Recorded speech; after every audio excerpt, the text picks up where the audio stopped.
नमस्कार दोस्तों, हिमाचल प्रदेश में कांग्रेस पार्टी के हाथों में सत्ता की चाबी आने के बाद अब कांग्रेस पार्टी दो गुटों में बंट चुकी है। एक गुट रानी प्रतिभा सिंह का है तो दूसरा गुट सीएम सुखविंदर सिंह सुक्खू का है। हिमाचल में कांग्रेस को सत्ता मिलने के बाद अब रानी प्रतिभा सिंह हिमाचल के अंदर बड़ा बवाल करने में उतरी हुई है, क्योंकि हिमाचल के सीएम प्रतिभा सिंह को न बनाकर सुखविंदर सिंह सुक्खू को बनाया गया, जिससे रानी प्रतिभा सिंह की और बेइज्जती कर डाली। यह रानी प्रतिभा सिंह के समर्थकों व रानी सिंह को कतई रास नहीं आई, जिसका खामियाजा अब हिमाचल में कांग्रेस पार्टी को झेलना पड़ सकता है। कांग्रेस अपने सभी विधायकों को राजस्थान में एक रिसोर्ट में बंद कर रखना चाहती है, क्योंकि राहुल गांधी को डर सता रहा है कि अगर प्रतिभा सिंह के 15 विधायक अगर भारतीय जनता पार्टी के दामन थाम लेते हैं तो फिर हिमाचल के अंदर ऑपरेशन लोटस की शुरुआत हो सकती है, जिससे हिमाचल में कांग्रेस की कमान भारतीय जनता पार्टी के हाथों में जाने का डर सता रहा है। हिमाचल में ऑपरेशन लोटस की अगर शुरुआत हुई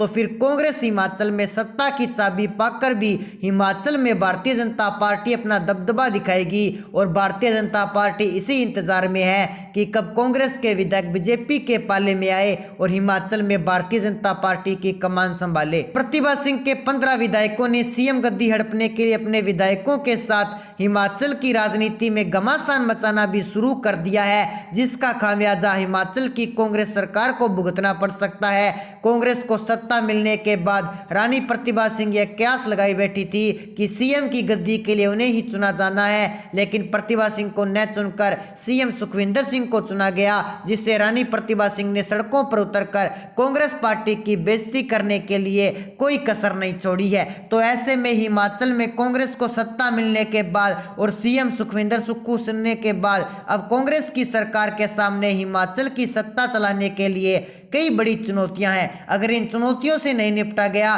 तो जिस जनता ने सत्ता पर विराजमान कराया है वही जनता फिर से जनता की चाबी भारतीय जनता पार्टी के दामन में थाम सकती है, या यूं कहें कि हिमाचल के अंदर ऑपरेशन लोटस की शुरुआत हो सकती है। अगर हम चुनौतियों पर नजर डालें तो हिमाचल सरकार के ऊपर कर चढ़ा हुआ है। इसी बीच जो जनता से चुनाव के समय किए गए वादे थे उनको पूरा करना भी एक काफी बड़ी चुनौती हिमाचल के अंदर बनी हुई है, जिसमें से पहली कैबिनेट बैठक में यह तय हुआ है कि कर्मचारियों की ओपीएस यानी पुरानी पेंशन स्कीम फिर से लागू करने की बात कही गई है, जो एक हिमाचल के अंदर काफी ज्यादा गर्म कहें या फिर अहम मुद्दा माना गया था, जिसके कारण से हिमाचल के अंदर कांग्रेस पार्टी को सत्ता की चाबी मिली है। अगर यह गोल्ड पेंशन स्कीम हिमाचल में सरकार लागू नहीं करती है तो सिर्फ हिमाचल की जनता जनार्दन फिर से ऑपरेशन लोटस की शुरुआत भी करवा सकती है। इसी बीच इन सब का फायदा उठाती हुई रानी प्रतिभा सिंह, जिसे सीएम नहीं बनाया गया, इस कारण वे अपने समर्थक और विधायकों को लेकर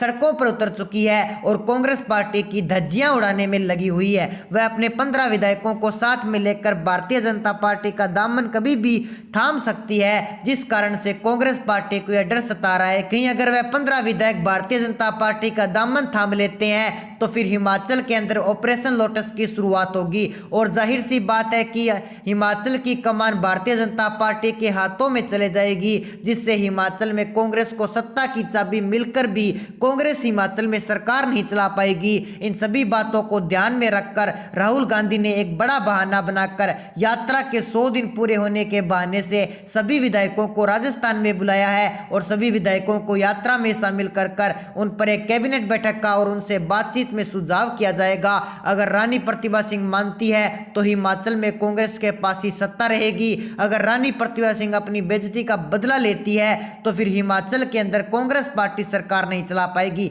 और भारतीय जनता पार्टी अपनी कमान हिमाचल में संभालने लगेगी। इसी बीच कई बड़ी चुनौतियां हिमाचल के अंदर इस वक्त उभरी हुई है, जिस कारण से राहुल गांधी ने अपना पूरा दमखम या यूं कहें कि अपनी पूरी नजर अब हिमाचल में टिका रखी है। उनको डर सता रहा है कि उनके विधायक नाराज होकर बीजेपी का दामन ना थाम ले, इससे मिली सरकार फिर हाथों से गवा हो जाएगी। लेकिन कांग्रेसी नेताओं में गुटबाजी अब इस कदर बढ़ चुकी है कि सभी नेता एक दूसरे को मारने पीटने पर भी उतर चुके हैं। ये सब देखकर इतना तोतिया है कि हिमाचल में सत्ता के लिए ये अच्छे संकेत नहीं माने जा रहे हैं। ऐसे में हिमाचल प्रदेश के मुख्यमंत्री सुखविंदर सिंह सुक्खू के सामने 5 बड़ी ऐसी चुनौतियां हैं, अगर जिनसे नहीं निपटा गया तो फिर कांग्रेस के लिए हिमाचल में 5 साल तक सरकार चलाना मुश्किल ही नहीं बल्कि नामुमकिन नामुमकिन सा हो जाएगा। मुख्यमंत्री सुक्खू के सामने सबसे पहली बड़ी चुनौती हिमाचल कांग्रेस में गुटबाजी की वजह से सरकार बचाने की होगी और दूसरी हिमाचल प्रदेश में भारतीय जनता पार्टी के ऑपरेशन लोटस से बचने की चुनौती होगी।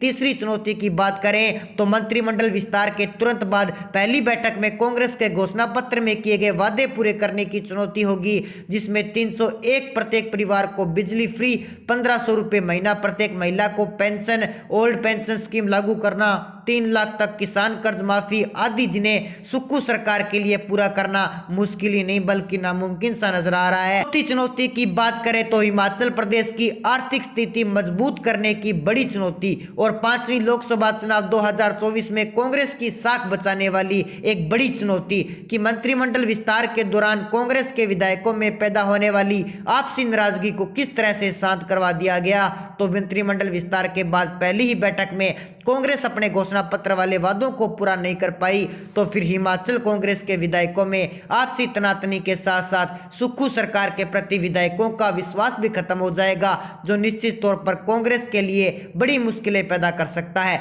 और हिमाचल कांग्रेस के इसी आपसी कसमकस में रानी प्रतिभा सिंह के इशारे पर हिमाचल कांग्रेस के विधायक बगावत की ओर कर सकते हैं, जो भारतीय जनता पार्टी के लिए रामबाण साबित होगा। ऐसे में राहुल गांधी के सामने 40 विधायकों को कैसे एकजुट रख पाएंगे यह तो आने वाला वक्त ही बताएगा। लेकिन हिमाचल प्रदेश के ताजा राजनीतिक हालातों पर नजर डाले, सुखविंदर सिंह सुक्खू की सीएम गद्दी डगमगा भी सकती हुई नजर आ रही है और हिमाचल की राजनीति में मुख्यमंत्री सुखविंदर सिंह सुक्खू की सरकार बनने से ज्यादा रानी प्रतिभा सिंह के बगावती तेवरों की चर्चाएं हो रही है, जो हिमाचल में कांग्रेस को ले डूबेगी। तो दोस्तों आज के लिए बस इतना ही, मिलते हैं एक नई अपडेट के साथ, तब तक के लिए जय हिंद जय भारत।